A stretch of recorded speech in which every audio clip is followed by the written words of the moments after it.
Скъпи приятели, колкото и антифеминистки да съм настроен, не мога да отрека, че аз харесвам нежния пол. Привличаме външното оформление, не душата. Душа и аз я имам. Ето тук те. Но си нямам това, заради което съществуват магазините за женско бельо. И слава Богу, че е така.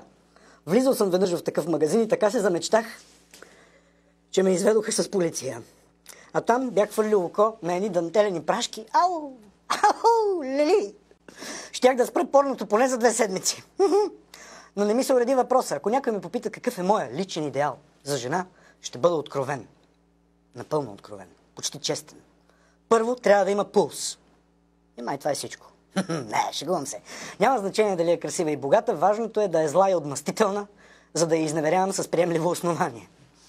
Освен това, аз живея по такъв начин, че със сигурност ще я направя безимотна вдовица с 2 деца, които дори не са от мене. Искам освен това да е по-възрастна от мен, защото 50 годишните са огън! Огън! Казвам ви, страшно!